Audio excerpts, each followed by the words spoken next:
welcome to Creators Gaming. Today we're going to be finishing up our Red Rocket gas station. Last time we built it all out of trash, and today we're going to go ahead and finish up that project and put some paint on it and add some finishing details and see how we can use it on the gaming table. So without further ado, let's go ahead and get to it, and yeah, go ahead and get to it. Alrighty, let's get to it. This is just a reminder that I did make this almost completely out of trash. There's only a few things that I bought and then destroyed where I could use for this project, but those are few and far between. Now, I did spray paint it to kind of give it a base coat. That way, whenever I put the paint on, it would really stick and give it some pop. Some of the colors used in this project is Territorial Beige and Nutmeg Brown. And our nutmeg brown is pretty watered down, so I'm going to use that as a base coat to see if I need to darken it up any, and I didn't like how it looked, so I did end up using a little darker, a little thicker, newer paint.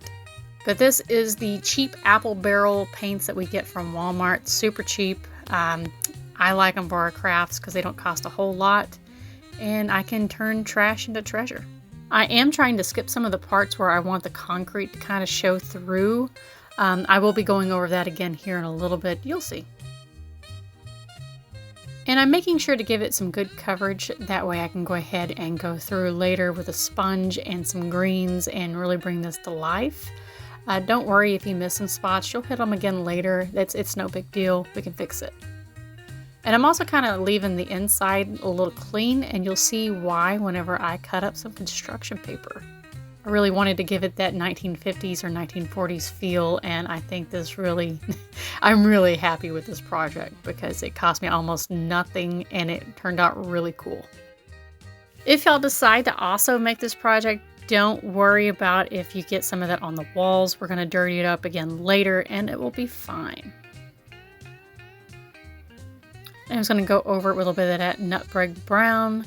I did decide to go ahead and dirty up some of the hallways to make it look like there was some trafficking going through because, let's face it, the wasteland is not clean. Next up, I'm going to use my sponge and then go over it with some gray and kind of model it in a little bit. You don't have to use a whole lot, but a little bit goes a long way, and that is Elephant Gray. Also an apple barrel product. The idea was to give it kind of an ashy color to it because it looked too clean. You don't want it looking too clean. And I'll go over this a couple times with different colors to kind of bring it out. But I do think that it brings it to life. What do y'all think? Tell me in the comments. I did decide that those walls were too clean, so I needed to dirty them up. So that's exactly what I did.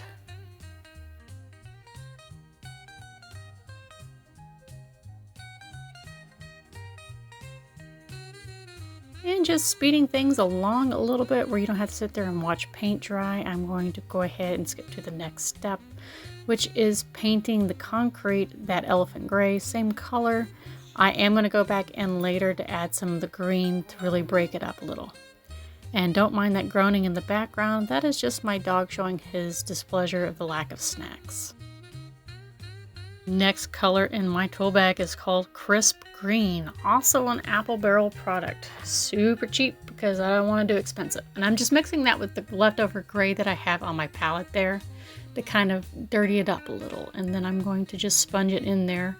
And then I believe, I don't remember if I went back over with some brown to kind of make it not so bright because this is the wasteland. It is dirty. And deciding that that plastic piece that we found in the trash, yes, I am a trash panda. So that piece that we found in the trash did need a little bit of rust, so I am using a Cardinal Crimson, also an apple barrel. Now when you buy the apple barrels, make sure that you're getting the matte finish unless you want it really glossy. I do not want this project glossy, so I am using the matte finish. Next step, I'm not going to bore you too much. I'm probably going to cut most of this out, but I am going to cut little 1/2-inch squares for the inside of my Red Rocket gas station because I wanted to have that real 50s look. Squares cut, we're going to get to the gluing. I'm going to be using some PVC glue, also known as school glue, Elmer's glue, whatever you want to call it. But we're just going to kind of make sure that it is good and covered in all the places where I'm going to want to place this, and then start laying my tiles. I did tear off a couple pieces on the corners to make it look like it was really run down and broken, because this is the apocalypse. Nothing is pretty anymore. I still think it's pretty. I think it's cool. And I am putting this in a checker pattern because, yes, this is very 50s to me. I love it. And hopefully in future videos, I'll remember to keep my big head out of the frame. But I was wanting to make sure that I had them all in there, and I put some of them in there kind of askew to give it really that feeling that the window's been blown in, the door's already been gone for a long time, and I wanted to look really run down, which I think I achieved in this build. I think it's awesome. Using some more of that Cardinal Crimson, I am going to outline the top part of my Red Rocket gas station, because if you've ever played the video game, you do see that it has that classic line that goes all the way across, and it takes a steady hand.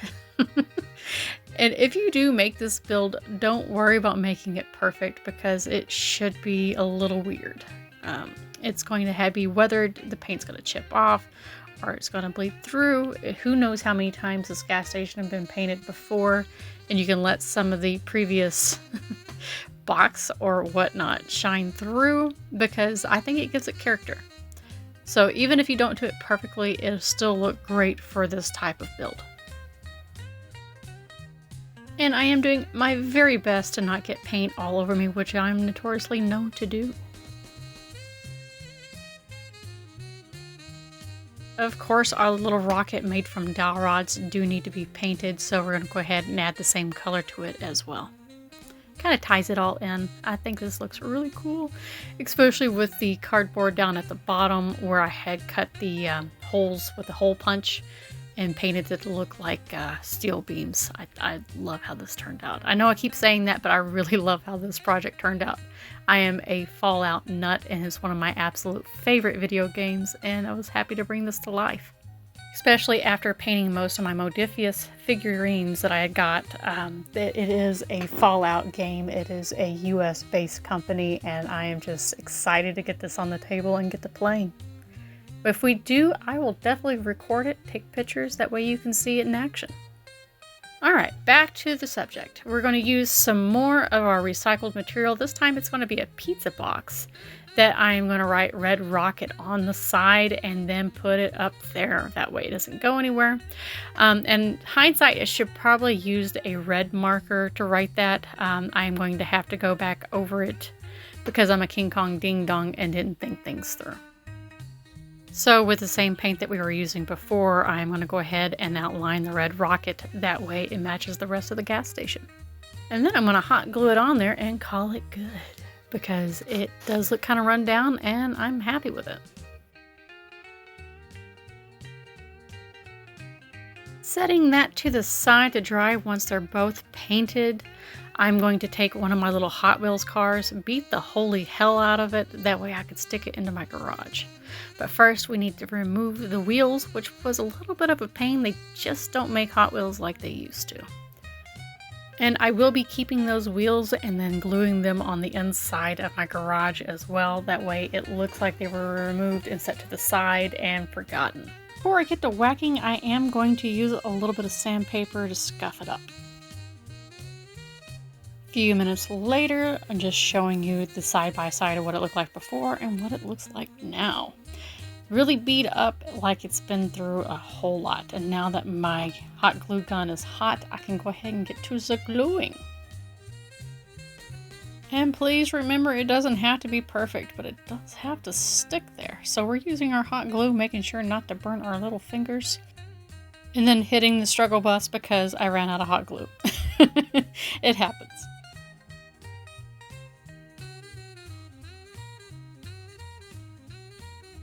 Also slathering on a little bit of hot glue on my Hot Wheels car that we bashed all the heck. And making sure it's not going anywhere. Now the tufts of grass, you can do it this way, or you could also go super cheap and just cut up some bristles from old paintbrushes that you have.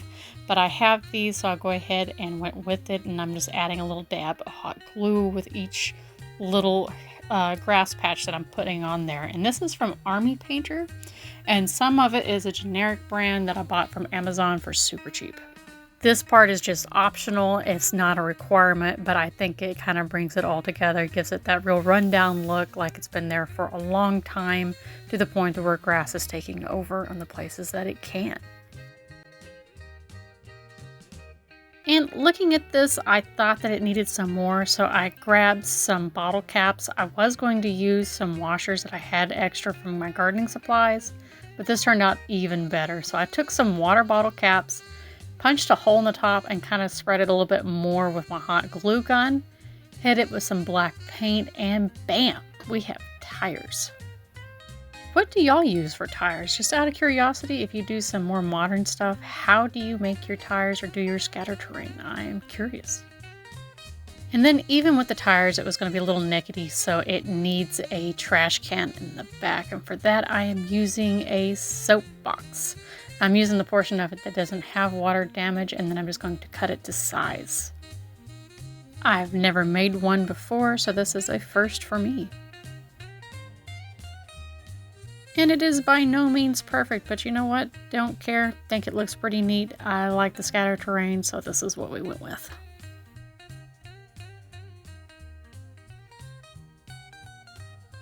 The top side, I did use a little bit of corrugated cardboard and tore off the top portion. That way it really looked like a dumpster, so it definitely fit the scene. And I'm just going to hot glue that on top and just cut it to size. I do realize there's quite a bit of overlap, but that's okay. This is just a scrap trash project, and I still think it looks pretty good for hardly spending any money on it at all. I did make my trash can a little too tall, so I ended up cutting it down a little bit more. It needed to have a broken wheel, so I did kind of bump it up a little bit on the edge and did that as well. In the absolute ancient paint that we are using, I have no clue how old it is. It has a Walmart sticker on it for 60 cents. It was my husband's. It is called Deep River Green. I don't even know if you can still buy this. It's called Delta. I can't even see the name on this. Holy gamoly. It's old. I don't think they sell that anymore. I think it's mostly Apple Barrel. I'm sure you can find the same color in Apple Barrel, but good luck. Next step, we are going to be using some black matte paint for the top. It doesn't have to be pretty, it just has to be functional.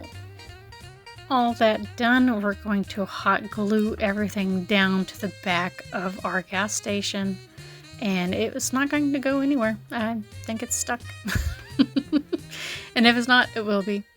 We're going to go ahead and add our water cap tires to around it. I do realize that they are comically large, but for this project, I think it turns out fine. Because who knows, it could be tractor tires, it could be big wheel tires, who knows.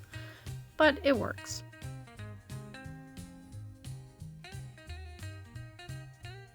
And because I thought this was too clean and pretty looking, it needed to be muddied up, where I'm going to use some of my watered down nutmeg brown and then add even more water to it and give everything a good dirty wash.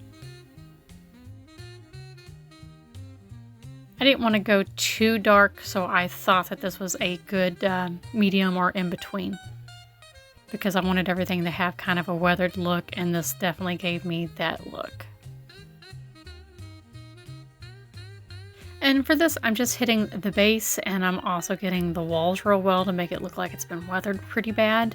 I think it ages it a little, and I'm going to go over this a couple of times. I won't bore you with each time that I do go over it, but I do go over it 3 times to make sure it looks really old and grody. When I'm hitting the walls, I'm not going to worry too much about the excess paint on the floor, because it just looks like more dirt that has accumulated up against the wall and the floor. So I think it kind of brings it all together. Also, don't forget to hit the roof as well. This is also going to have a couple of coats because it's just too bright. It needs to be dirty.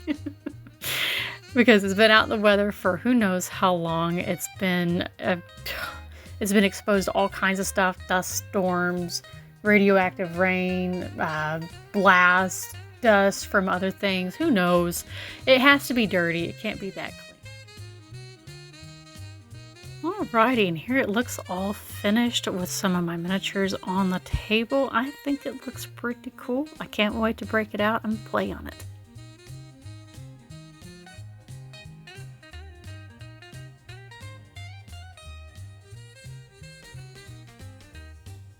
Well, there you have it. Wasteland ready, and we are ready to play some games. We have some Fallout miniatures I can't wait to put on the table and play. This cost me little to almost no money. Got the bottle caps that I used to make the tires and some trash. The only thing that I spent even a little bit on was the vinyl that I did the radioactive symbol on. But I think it looks pretty darn good. So if you like the video, give us a thumbs up, like the video, comment. It helps out a whole lot. And I hope to see y'all again next time. Bye.